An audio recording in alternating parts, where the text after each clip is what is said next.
So I've got a few questions that I want to go over with both of you, and let's make this a free-flowing conversation. Jump in at any time, and if something just is got a hold of you out there, and you want to make sure and carry something a little bit farther, we're not going to be bashful. You can jump up and do that, but use Slido if you will. I think economics are very important for every decision we make. Things have to be profitable, right? I mean, and profit is not a bad thing. When companies are profitable, they're hiring more employees, they're investing more, they're giving more money back to shareholders.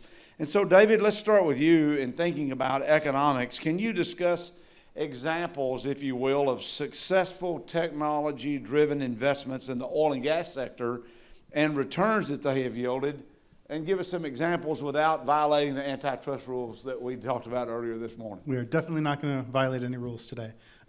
So first, I kind of wanted to recap how I look at financial returns, right? Because it's different for different individuals and the different types of players that you are. I run a venture capital fund, so I'm interested in strictly the financial returns of investing $1 million in a company and getting a capital gains out of that company, right? I used to work at BP, so I spent 16 years at BP, and I worked on their venture capital team. We had a slightly different way of looking at total returns, right? Because we were both the venture fund ourselves, and we were the operator. So I could go and invest in a technology, and as I could put $1 million in it and sell it for 10, that went onto my P&L as a venture team member. But if I deployed that technology somewhere into the upstream or the downstream, and BP returned extra revenue or decreased costs from that, that was something we called strategic value, right? So as the BP as a whole, as one team, we would win off of that. So there's always this balance when I was at BP of how do we find that right balance of financial value and strategic value? How do we invest in a company that we know, we're not there to lose money, but if I can do a deal that might not be as great from a financial standpoint, but I know that my upstream is going to be able to make millions of dollars off of this, as a whole, we win as a company, right?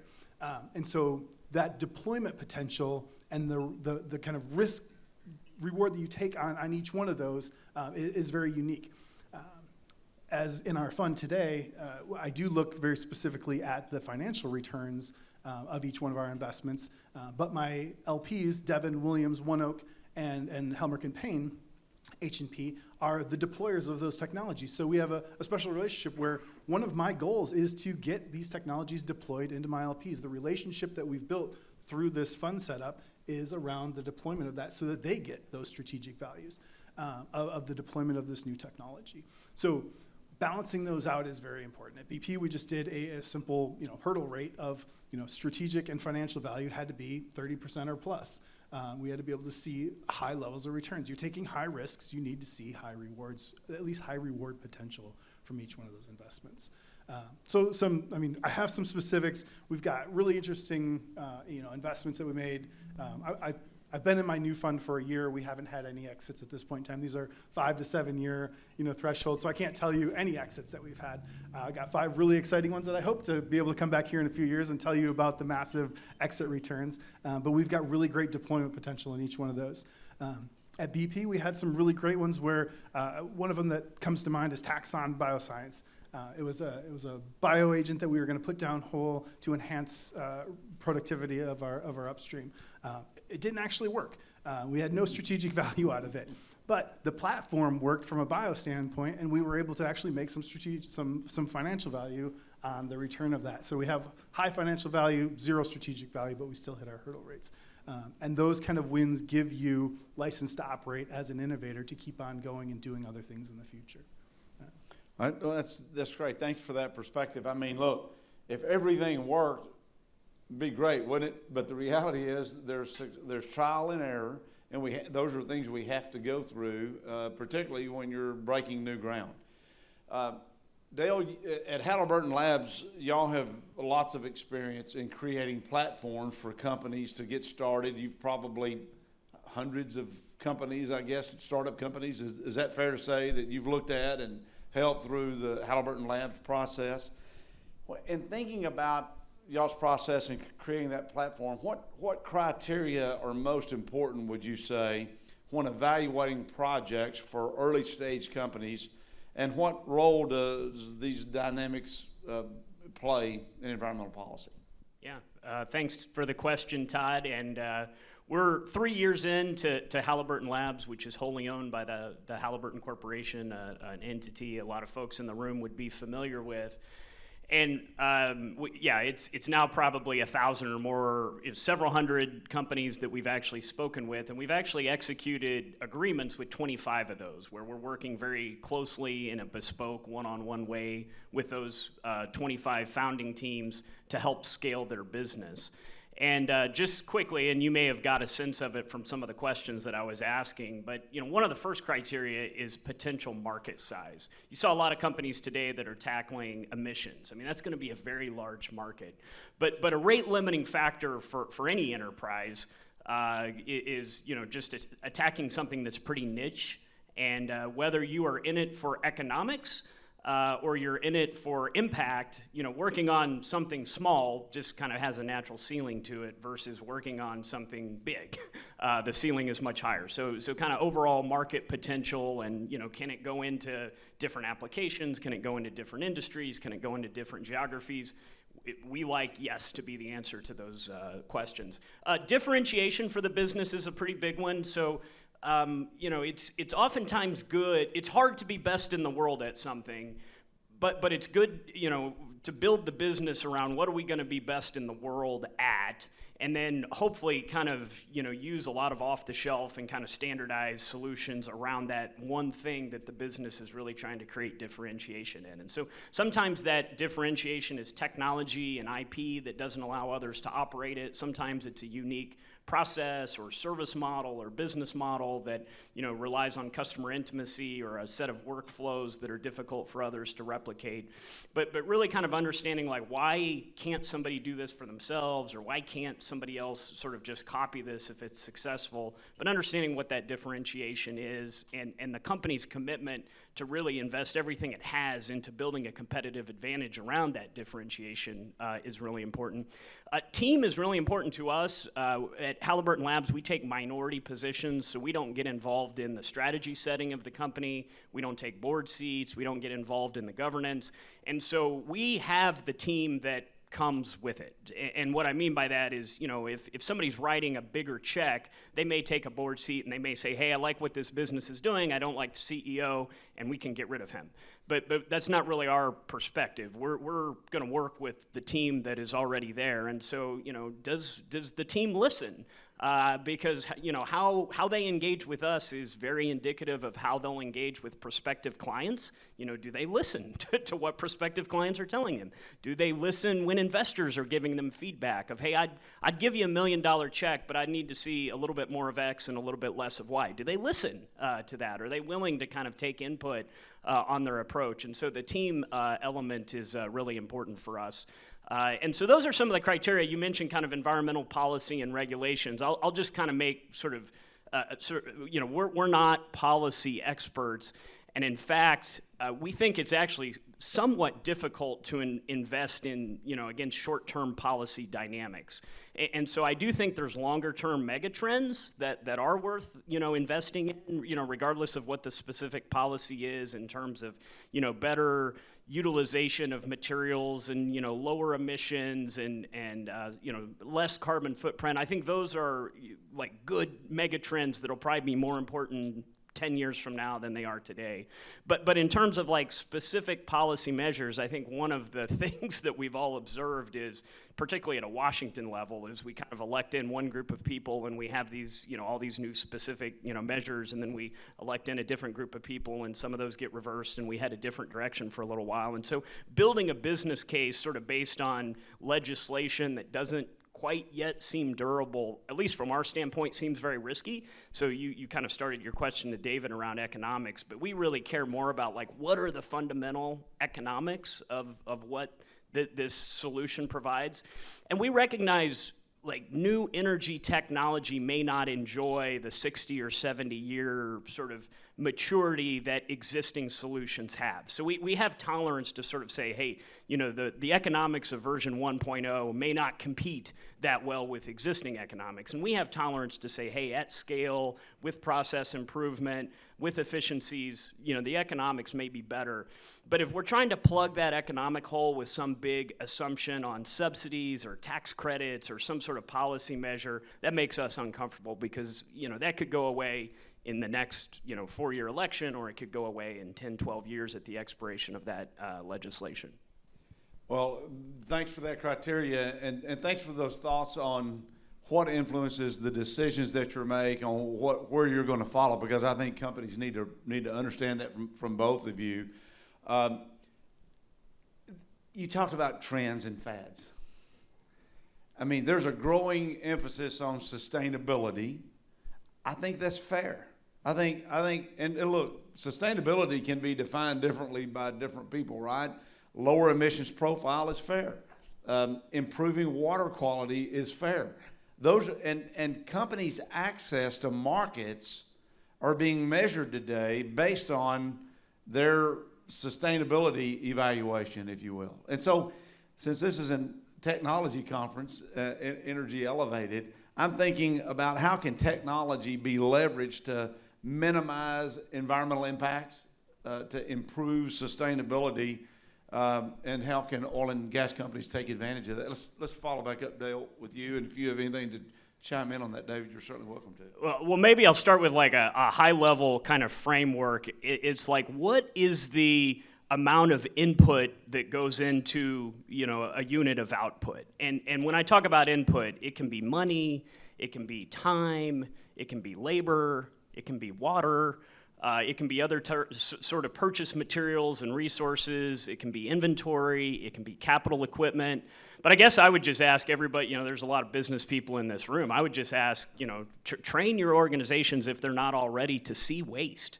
Where are we wasting labor? Where can we make labor more efficient? What about water? How can we get more efficient with water?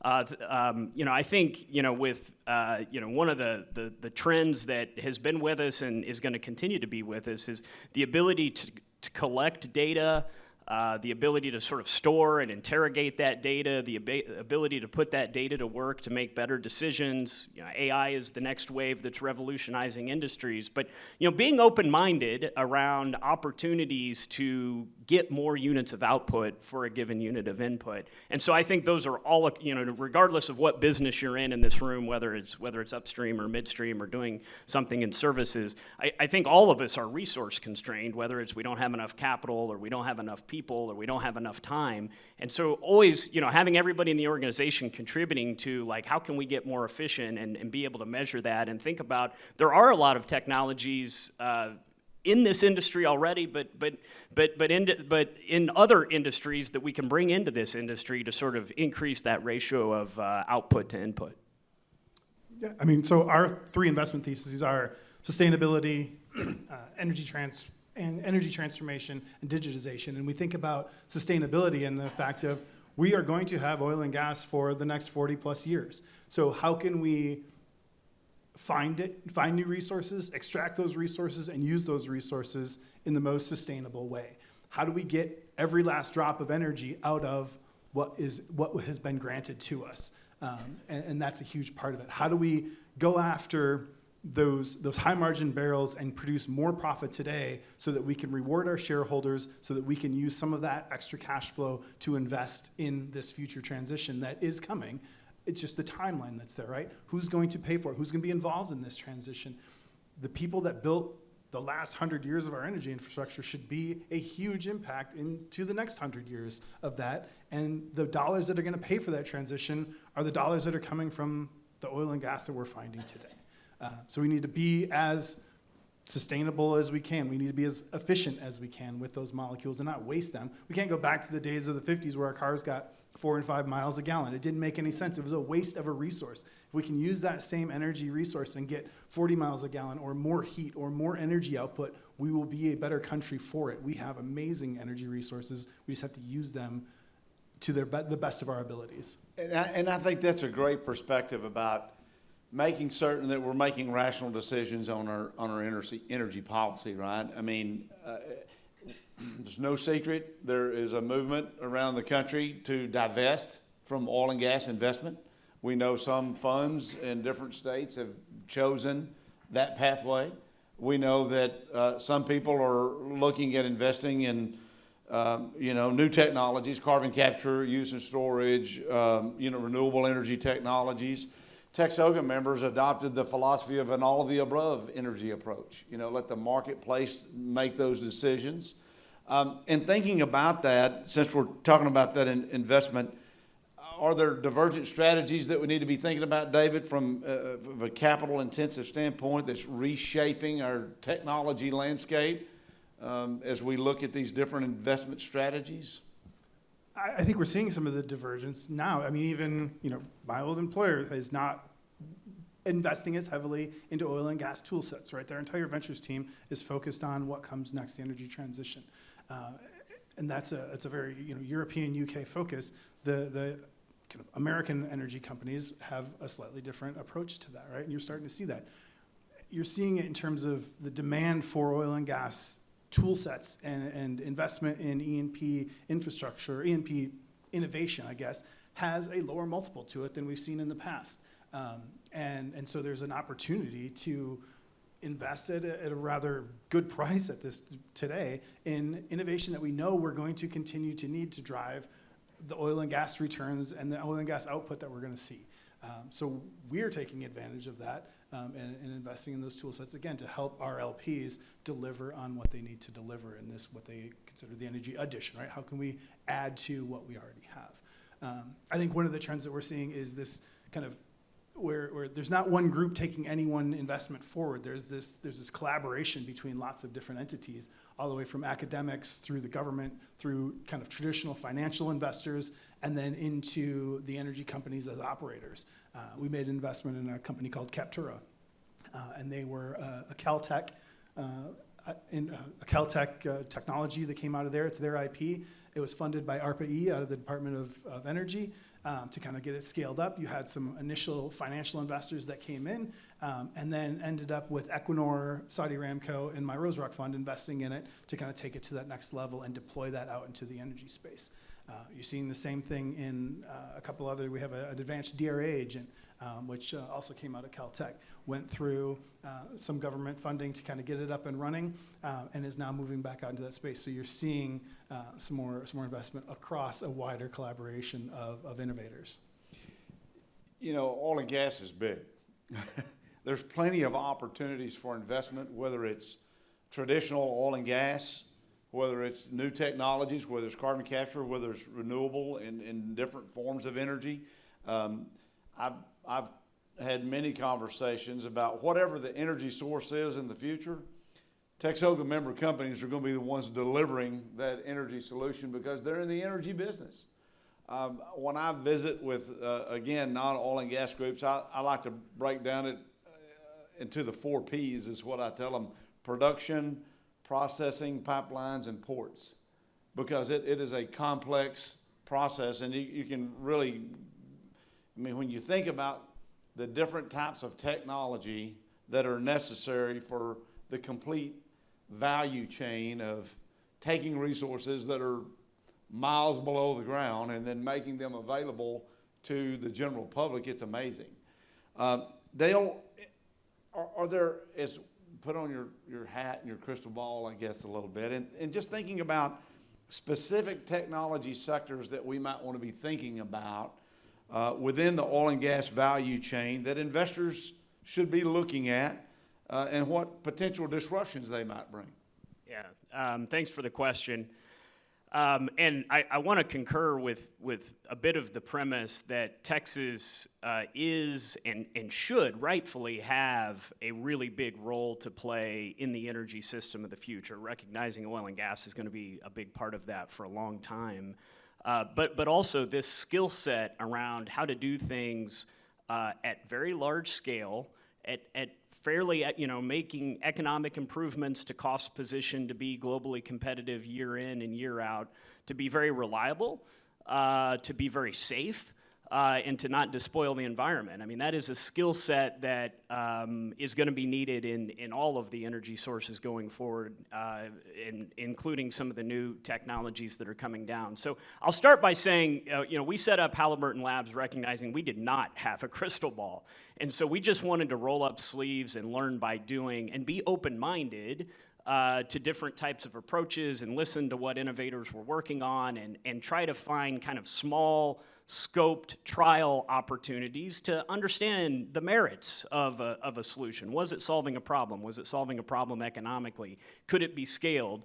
And what would be required to do that? And so I think so I won't try to sort of come at this, that we've got a crystal ball. I think, certainly you saw from the presentations this morning, there's a lot of traction around how do we get better about detecting and measuring and acting on emissions. I mean, this is, it's waste. I'm talking about, earlier, it's like emissions are waste. As an industry, we're not making money when we're wasting. And so, you saw there's a number of new solutions coming along, and I think sometimes there's some cautiousness around, well, I don't want to make a huge bet into sort of hardware and solution A, because what if there's something else that comes along? And like we try to handle that by taking kind of small incremental bites at things and scope things in such a way that we can determine if it works and then sort of scale it up to the next step that's logical after that.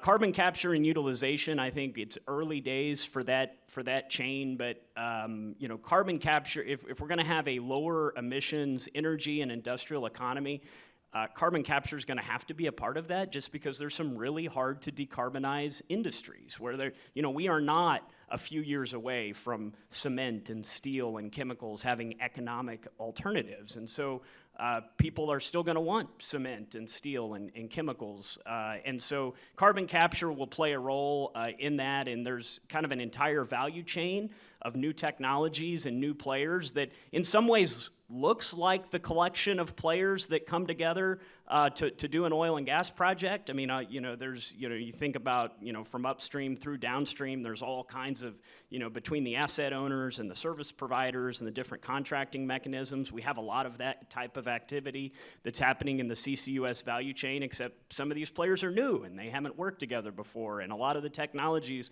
particularly on the capture side, are not demonstrated at scale and they're somewhat unproven. But if you look at a lot of the announcements, there's a lot of capital that is flowing into that space. And one of the, we're, of course, as an industry, have a lot of expertise in subsurface. We had a presentation from Baker Hughes this morning talking about how you can use some of the geomechanics and data from drilling and completions to model CO2 storage. And so we as an industry will have a role in that, but will there be other types of things on the capture side that we can get involved with in terms of deploying and installing and commissioning assets on the capture side that operate reliably and at low cost and provide service and maintenance for those assets? And I think there's a lot of company and capital formation into the carbon utilization chain. So it's one thing to put the CO2 subsurface and hope to leave it there and kind of monitor it. But can we turn that CO2 into high-value products? Can we use the CO2 as a platform chemical or incorporate it into building materials or fertilizers? And so there's a lot of people working on innovations, and those are all early days, as I mentioned. But if we have increasing volumes of CO2 coming to the market, that will warrant subsequent industries to take advantage of that resource. I want to make certain we get some questions in from the audience as well, because I have several more here that I want to get into. I've done a terrible job at clock management. I'm going to go ahead and tell you right now, it's close to one. These guys are so bashful, I've had to just, pull information out of them. It's great to have this level of talent. Do we have any there? I've got a good question kind of to build on what David was talking about with using government money in some of these startups. So someone asked, how does the IRA impact your decisions to fund different energy projects? Yeah, so I guess let me differentiate the two. When I talk government funding, I'm talking about grants that are aimed to advance a specific technology, non-dilutive grants given about that. To me, the IRA is a set of subsidies that are there to underwrite uneconomic activity.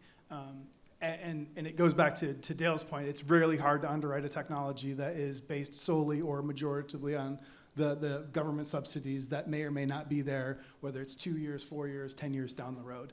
And so, for me, when I get a pitch deck and you can see that it's underwritten completely by 45Q tax credits, that gives me pause. I want to see something that has an economic life outside of that. Things have to make sense. Yes, there can be government sticks and taxes that encourage people to do something in the early days, but it has to lead to a fundamentally economic activity that humans will want to sustain on their own post that activity set being there. That's a great clarification, because I had a question that was sent to me. We have legislators in the room who pass policy and enact legislation, and the thought process was, you had made the comment about we don't necessarily just make decisions based on that. You've kind of referenced that. You need to make certain there's a long-term trend. There's got to be an economic incentive. The marketplace has to be responding so that consumers will be utilizing these technologies that you might be investing in. Is that a fair way to put it?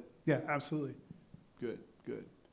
I take it akin to, well, I Yeah, don't know how much time we don't have the time I tell you for what, my little diatribe. it's 1 o'clock. I'm a big believer, man, on time. It's time to go. At church in Palestine, it was the countdown for the preacher. See, and the last slide would be the Dallas Cowboys. Let's see the blue star come up. He knows it's time to stop. Let's take a minute apiece and do a wrap up here. David, you start us out, and then Dale, you do that, and we'll try to stay on time here. No, I mean, my takeaway today, there was a comment that Seth made earlier, and it was, getting your operational teams involved. And one of the things I want to talk about is you can make investments in innovation, and you can write $1 million check to a founder, and it's probably the least that you can do, right? It's something, but it's the least that you can do. As an oil and gas operator, taking that technology and putting it into your operations is the most that you can do. Taking that step and bringing your subject matter experts to help that innovator fully think through the value proposition, the go-to-market strategy, and what you as an operator are actually looking for, helping them understand that being their customer is more important than putting that venture investment on the table. And then actually being, like I said, being that customer to them, that is going to help them. That's what is going to make an impact for them. It's what's going to make an impact for you as an operator on whatever your own innovation plans are. Great. Yeah, and my closing remark will sit side by side with that one. At Halliburton Labs, we specifically design things to help early stage companies de-risk that first trial, because we know how hard it is to get customer one in our core business when we're doing something that we've been doing for 100 years. And then when an entrepreneur shows up, maybe the name and the firm name and the technology are all unfamiliar, like the hurdle can be really high to get customer number one. But oftentimes we find like there's a lot of important learning that comes out of getting customer number one. And there's oftentimes a lot longer line of customers that are willing to be 2, 3, 4, 5, and 6. And so I guess what I would just offer, first of all, if something comes across your desk and you say, hey, this looks really interesting, I like what this is doing and I like the approach that it's taking, but I'm not sure if it's ready for me yet. I mean, feel free to send it to Halliburton Labs. You've got hit me up on LinkedIn. We're always interested in things that there's a demand for in the market, but maybe it just needs an industrial wrapper around it. And we found in our engagement with the 25 companies that we're working with, the industrial wrapper can be a lot of different things. A lot of times we're not actually working on the technology that the innovator has per se. A lot of times the innovator is the best in the world at their technology, but it's all the other things about the selling of it, the servicing of it, making the design cheaper, scaling up the manufacturing. When you go from tens to hundreds, you want to make sure that needle is pointed exactly in the right direction, or else you can sort of waste a lot of time and a lot of money. And so we can help, de-risk that to help early stage companies use their resources efficiently, and also bring, to the industry better solutions that are affordable and allow the industry to improve its emissions profile and economics. Help me thank Dale and David here for joining us today. We appreciate you both. Thanks so much to both of you, all of our presenters. One last thing before you go. If you will text me, the number is 52886, and in the message put TXOGA. If somebody will do that now, we can go. We can't go to see this works. 52886 is the number, and the word TXOGA. You will get 1 year subscription. No, I'm teasing. This will enable you to find out if you want to get information, if there's an energy issue in your area, you want to be informed. I fully believe that we need to tell our story, that there is a tremendous opportunity for energy, for oil and gas, for Texas, if we use the right information and to get that information out there to the public. So if there's a hearing at the Capitol that you want to know about, well, you can sign up on this and you can get this information. 52886, the word TXOGA. Thank y'all for coming today. We appreciate all of our presenters. We appreciate our staff, the great job that they did. And if you need parking validation, stop and see our booth right on the outside. Christian or Lindsay will get you fixed up. Let's thank Jolanda Jones and Representative Alani, both representatives, for being here with us today, along with Commissioner Jim Wright. Y'all have a great week. It's good to be in Houston.